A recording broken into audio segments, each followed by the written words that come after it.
ব্যভিচার করেছো আপা, বিয়ের আগে এভাবে? আপা, এসব ভেবো না আর। যা হওয়ার হয়েছে। দুনিয়াত আর চাউন বা পাওনের কিচ্ছু নাই আমার। আখিরাতের জন্য সম্পদ জমাও এবার। রানী অন্যরকম দৃষ্টি নিয়ে পদ্মজার দিকে তাকায়। পদ্মজা মাথায় সোজা সিথি করে, সব সময় এক অংশ সিথি দেখা যাচ্ছে, বাকিটুকু শাড়ির আঁচল দিয়ে ঢাকা। মেয়েটা এত স্নিগ্ধ, এত সুন্দর, এত পবিত্র দেখতে, দেখলেই মন প্রাণ জুড়িয়ে যায়। পদ্মজা বলল, আখিরাতের সম্পদ এবাদত, খাঁটি এবাদত। তুমি ভালো পদ্মজা। রানী মৃদু হেসে বলল। তার চোখ বেয়ে দুফোঁটা জল গড়িয়ে পড়ল। পদ্মজা অপ্রস্তুত হয়ে হাসল, বলল, এখন নামাজ করতে পারবে? তাহলে পড়ে নাও। ওই দিনটার পর আর গোসল করি নাই, আজ করবি কিন্তু। করব, আসি। আসো। পদ্মজা বেরিয়ে আসে। দরজার বাইরে পা রাখতেই রানীর কান্নার স্বর কানে আসে। পদ্মজা থমকে দাঁড়ায়, পিছন ফিরে তাকায় একবার, রানীকে দেখে। রানী হাঁটুতে মুখ লুকিয়ে কাঁদছে। পদ্মজা মনে মনে প্রার্থনা করে, আল্লাহ ক্ষমা করে দাও রানী আপাকে, শান্তির পথে ফিরে আসার রহমত দাও। বাড়ির সবাই ম্যাট্রিক পরীক্ষার ফলাফল জানার জন্য অধীর আগ্রহে অপেক্ষা করছে। আমির সেই সকাল 10টায় বের হয়েছে, এখন বাজে দুপুর 3টা। লাবণ্য মিনিটে মিনিটে গ্লাস ভরে পানি খাচ্ছে আর বারবার টয়লেটে যাচ্ছে। পদ্মজা ঝিম মেরে বসে আছে। হেমলতা সবসময় পদ্মজাকে বলতেন মেট্রিক ফার্স্ট ডিভিশন পাওয়ার জন্য। পদ্মজার একবার মনে হচ্ছে সে ফার্স্ট ডিভিশন ফলাফল করবে, আরেকবার মনে হচ্ছে সেকেন্ড ডিভিশনে চলে যাবে। সে এক হাতে আঙুল দিয়ে অন্য হাতের তালু চুলকাচ্ছে। এই মুহূর্তেই মাকে খুব মনে পড়ছে। কতদিন হলো দেখা হয় না। প্রথম প্রথম মায়ের জন্য প্রায় কাঁদত সে। এখন অবশ্য মানিয়ে নিয়েছে। আসরের আজান পড়েছে, এখনো ফিরেনি আমির। পদ্মজা নামাজ পড়তে চলে যায়। নামাজ পড়ে বারান্দায় এসে দাঁড়ায়। এরপর যা দেখলো, খুশিতে আত্মহারা হয়ে পড়ে সে। আমিরের সাথে হেমলতা পূর্ণা এসেছে। দুজনের পরনে কালো বোরখা। 3জন আলোকঘর পেরিয়ে অন্দরমহলের দিকে আসছে, মাথার উপর কড়া রোদ নিয়ে। মরুভূমিতে সারাদিন হাঁটার পর প্রার্থিক তৃষ্ণার্থ হয়ে পানির দেখা পেলে যেমন আনন্দ হয়, ঠিক তেমন আনন্দ হচ্ছে পদ্মজার। ইচ্ছে হচ্ছে 2 তলা থেকে ঝাঁপ দিয়ে নেমে যেতে, কিন্তু তা তো সম্ভব নয়। পদ্মজা উন্মাদের মতো দৌড়াতে থাকে। সিঁড়ি দিয়ে নামার সময় উল্টে পড়ে যেতে গিয়েও নিজেকে সামনে নিল, তবুও দৌড় থামালো না।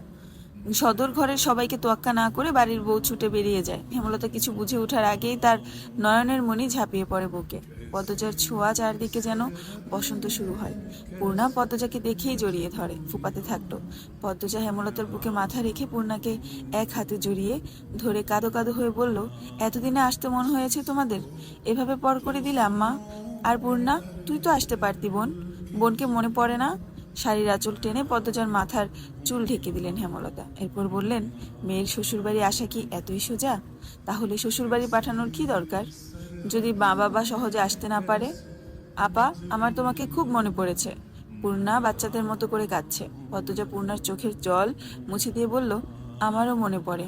হেমলতা পদ্মজার চোখের জল মুছে দিয়ে বললেন, 750 মার্ক পেয়েছিস, স্টার মার্ক, ফার্স্ট ডিভিশন।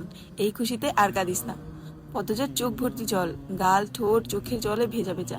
এমতো অবস্থায় হাসলো, তাকে মায়াবী ভোরের শিশিরের মতো দেখায়। হেমলতা অন্দরমহলের সদর দরজার দিকে তাকিয়ে দেখেন হাওলাদার বাড়ির বাকিরা তাকিয়ে আছে। পদ্মজাকে সরিয়ে সদর দরজার দিকে এগিয়ে আসে। করিনা বেগমের মুখ দেখে পদ্মজার ভয় হচ্ছে। ওনার মুখ আগে আগে ছুটে, আমাকে কিছু বলবেন না তো? হেমলতা সবাইকে সালাম দিয়ে বললেন, আমির ধরে নিয়ে আসলো। মজিদ হাওলাদার বিনীত স্বরে বললেন, এই প্রথম আমাদের বাড়িতে এসেছেন। আজ আসবেন আগে জানলে গরু জবাই করে রাখতাম। হেমলতা হাসলেন, বললেন, বলেছেন এই অনেক। বললেই হবে না, করতে হবে। কয়দিন কিন্তু থেকে যাবেন, এটা বলবেন না আজই ফিরতে হবে আমার। কিছুক্ষণ থেকে চলে যাব।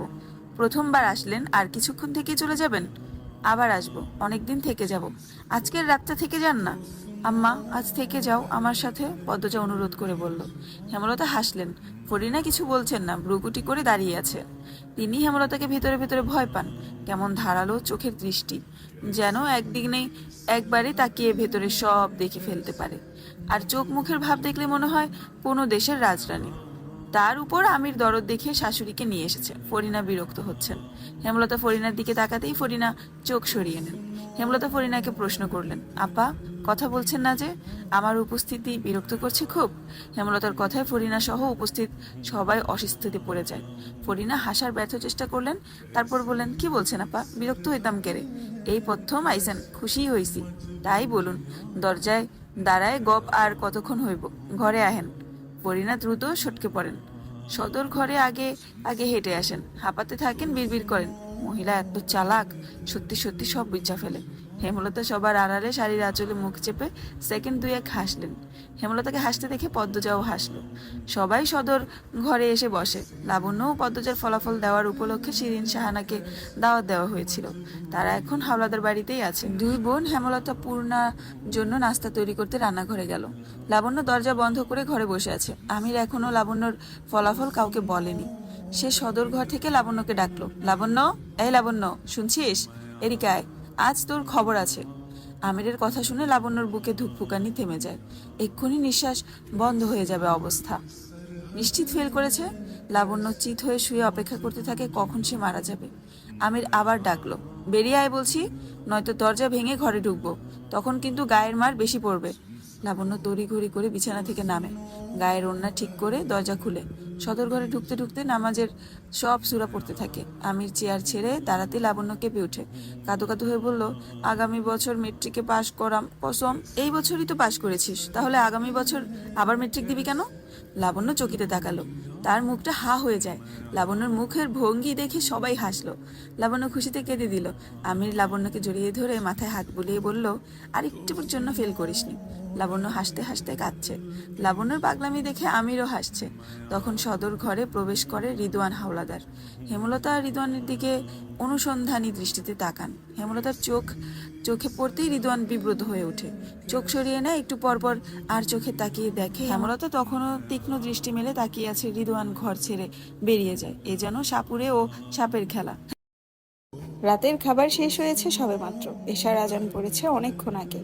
পূর্ণা, পদ্মজা ও লাবণ্যকে পেয়ে পুলকিত, আনন্দ বয়ে যাচ্ছে মনে। একটু পর পর উচ্চস্বরে হাসছেন। হেমলতা ভাবলেন একবার নিষেধ করবেন এত জোরে হাসার জন্য, এরপর কি ভেবে যেন আর নিষেধ করলেন না। তিনি বাড়ির বড়দের সাথে কথা বলছেন। আমির সবার মনোযোগ পাওয়ার জন্য বলল, আমার একটা কথা ছিল। সবাই আমিরের দিকে তাকালো। আমির নির্দ্বিধায় বলল, আগামীকাল ফিরবো আমি। হেমলতা বললেন, ঢাকায়?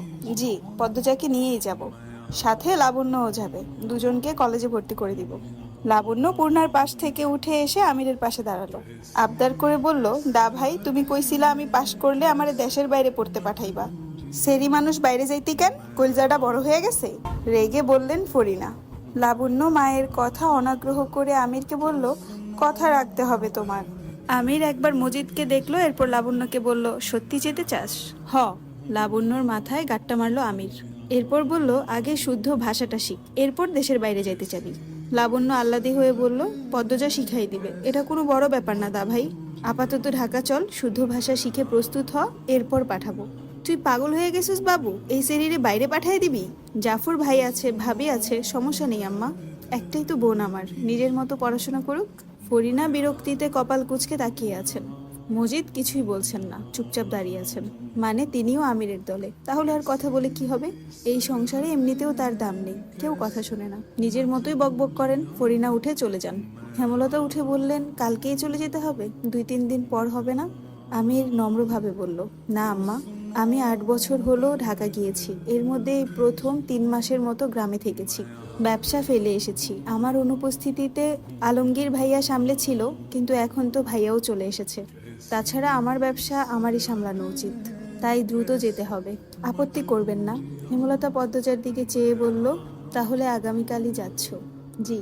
আব্বা আম্মাকে তো অনেক আগেই বলেছি, পদ্মজাও জানে, কিন্তু পদ্ম জানে না যে সত্যি সত্যিই যাব। দেখুন কেমন অবাক হয়ে তাকিয়ে আছে। কাল চলে যাব বলেই আজ আপনাকে নিয়ে এসেছি। আজ রাতটা মেয়ের সাথে থাকেন, আবার কবে দেখা হয়। হেমলতা বেশ কিছুক্ষণ নিশ্চুপ থাকেন, তারপর বলেন, তোমাদের কিসের ব্যবসা আজও জানলাম না। মজিদ অবাক হয়ে বললেন, আত্মীয় হলেন এতদিন, মেয়ের জামাই কিসের ব্যবসা করে এটা জানলেন না? বাবু, এটা তো বলা উচিত ছিল। আমি ভেবেছিলাম উনি জানেন, তাই বলিনি। আম্মা, আমাদের এক্সপোর্ট ইম্পোর্টের বিজনেস, মানে মালামাল বিভিন্ন দেশে আমদানি রপ্তানি করা হয়। এ কাজে আব্বা, রিদওয়ান ভাইয়া, চাচা আছে। তাছাড়া নিম্নমানের দেশ থেকে কম দামে পণ্য এনে উন্নত মানের দেশে বিক্রি করি। সব পণ্য গোডাউনে রাখা হয়। আমাদের অফিসও আছে ঢাকায়। অফিসের সব কাজ আমাকে সামলাতে হয় বলে বলতে পারেন আমারই সব।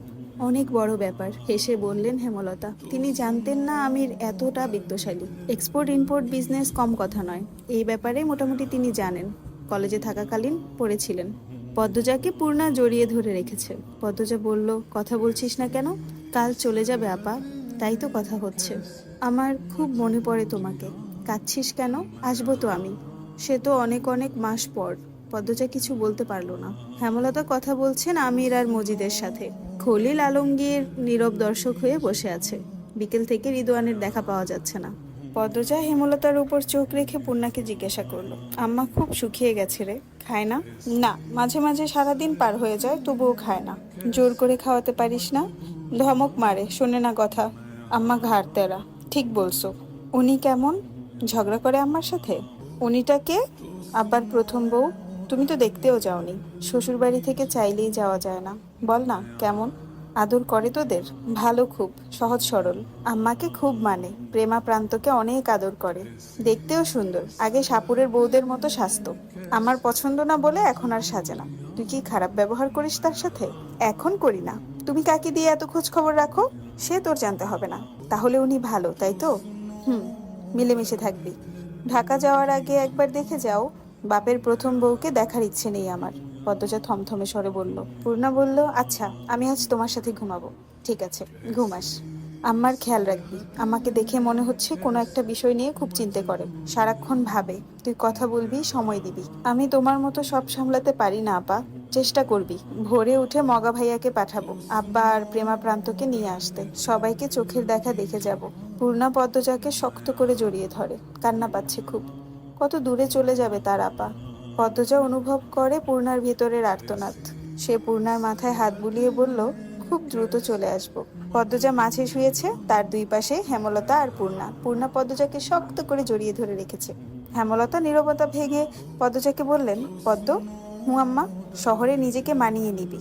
শক্ত হয়ে থাকবি আর মনে রাখবি, কেউ কারো না, সবাই একা। সব সময় নিজের উপর বিশ্বাস রাখবি। নিজের উপর বিশ্বাস রাখবি, আস্থা রাখবি। সৎ পথে থাকবি। কখনো কারো উপর নির্ভরশীল থাকবি না। যদি কারো উপর নিজের ভালো থাকার দায়িত্ব দিয়ে দিস, কখনো ভালো থাকবি না। নিজেকে ভালো রাখার দায়িত্ব নিজেরই নিতে হয়। নিজেকে কখনো একা ভাববি না। যেখানেই থাকি আমি, আমার প্রতিটা কথা তোর সাথে মিশে থাকবে, ছায়া হয়ে থাকবে। আল্লাহ সবাইকে কোনো না কোনো উদ্দেশ্যে সৃষ্টি করেছেন। সেই উদ্দেশ্য সফল হলে আর বেঁচে থাকার কোনো মানে থাকে না, মৃত্যুতে ঢলে পড়ে।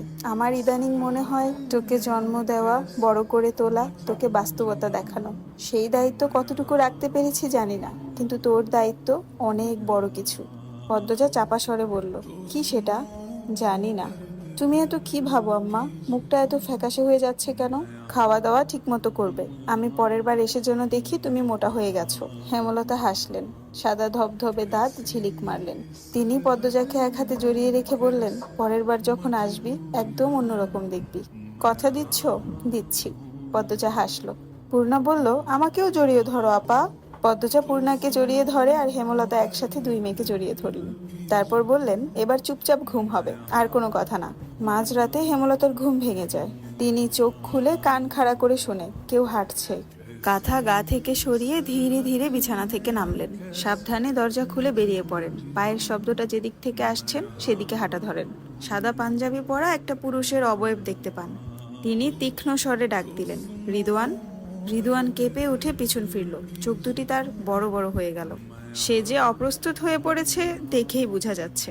হেমলতা প্রশ্ন করলেন, এত রাতে এখানে কি করছো? জি হাঁটছিলাম। এত রাতে? প্রায় হাঁটি। জিজ্ঞাসা করতে পারেন অন্যদের। হেমলতা রিদওয়ানকে পা থেকে মাথা পর্যন্ত পরখ করে নিয়ে বলল, কোনোভাবে আমাকে খুন করতে এসেছো কি? রিদওয়ান থতমত খেয়ে বলল, না না না, আপনাকে কেন খুন করতে যাব? প্রমাণ সরাতে। হেমলতার সহজ কথা। রিদওয়ান হঠাৎই অন্যরকম স্বরে বলল, সে তো আমিও একজন প্রমাণ, সচক্ষে দেখা জলজন্ত প্রমাণ। আপনিও আমাকে খুন করে প্রমাণ সরাতে পারেন। যেহেতু দুইজনই একই পথের, কাউকে কারো খুন করার প্রয়োজন নেই। আমি এখানে অন্য কাজে এসেছি। হেমলতা কঠিন চোখে তাকায়। পরপরই চোখ শীতল করে নিয়ে বললেন, শুভরাত্রি। রিদওয়ান হেসে হেলে দুলে হেঁটে চলে যায়। হেমলতা ঘরে ঢোকার জন্য একটু দাঁড়ান। হাঁটার পূর্বেই তিনি শরীরের ভারসাম্য হারিয়ে পড়ে যান। ভাগ্যিস আওয়াজ হয়নি। তিনি হাতের ভর দিয়ে ওঠার চেষ্টা করেন। বাম হাতের মাংসপেশি শক্ত হয়ে আছে, হাত নাড়াতে কষ্ট হচ্ছে। ভর দিয়ে ওঠা আরো কষ্টদায়ক।